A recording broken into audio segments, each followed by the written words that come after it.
এই যে এটা হয়তো 4 নাম্বার 5 নাম্বার কাটান মাছের, হয়তো এই কাটানটাই শেষ হয়ে যাবে। তো আমি একটু সামনে থেকে দেখাই এই মাছগুলো কেমন। তবে এই কাটানে বেশি মাছ আসেনি।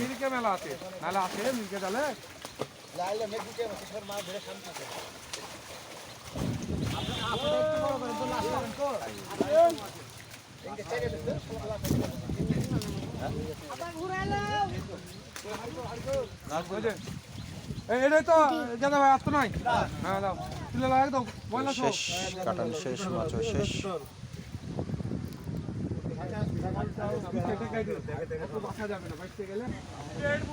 তবে আপনাদেরকে হয়তো ছোট্ট কাটানটা দেখালাম, আসলে এর আগেও 4 কাটান মাছ দেখানো হয়ে গেছে। তো আমি আসলে আপনাদেরকে পুকুরটা দেখাই, এই যে মাচানগুলো দেখাই। এই যে মাচান, একটা মাচান থেকে আরেকটি মাচান প্রায় 20 ফিট 25 ফিটের উপরেই হবে। সুন্দর করে গ্যাপগুলো সুন্দর। পুকুরটি আসলে সুন্দর পরিবেশে খেলার মতন পুকুর।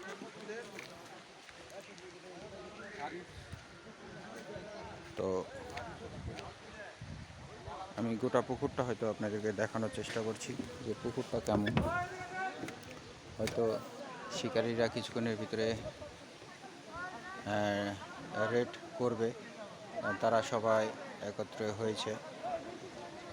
এখানে অনেক শিকারীরা আছে, হয়তো আমি তাদেরকেও দেখানোর চেষ্টা করছি যে কারা কারা হয়তো আজকে মাছ দেখতে এসেছে। এই যে অনেক শিকারীরা এসছে হয়তো মাছ দেখতে, আজকে মাছগুলো দেখালো। হয়তো তারা এখন আলাপ করবে যে আসলে টিকিটের রেট কত করা যায়, সে অনুযায়ী হয়তো এখন সবাই আসছে। তো দেখি আপনাদেরকে দেখানোর চেষ্টা করব যে আসলে রেটটি কত হচ্ছে।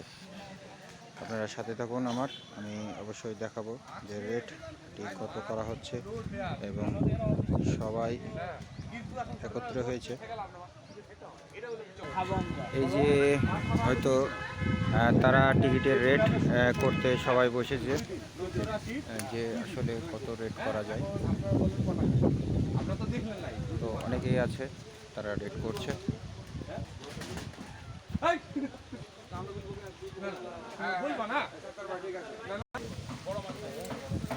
তো প্রায় ডেট হয়ে গেল 15,000 টাকা 11 তারিখের খেলা। 11 তারিখের খেলা 15,000 টাকা খেলা ওয়ান ডে। তবে 50% মাছ না খেলে হয়তো ডিসিশন আপনাদের অবশ্যই হবে। তবে 50% মাছ হয়ে গেলে, যেহেতু 14 সিটে খেলা, হয়তো 60 সিটে মাছ হয়ে গেল আর 60টাতে হলো না, সেক্ষেত্রে কিছু হবে না। তবে 60টাতে মাছ হয়ে গেলে হয়তো ডিসিশন একটা হয়ে গেল। আর যদি মাছ না খায় তাহলে পুকুর মালিক অবশ্যই ডিসিশন নিবে যে কি করা যায়। তো ধন্যবাদ সবাইকে।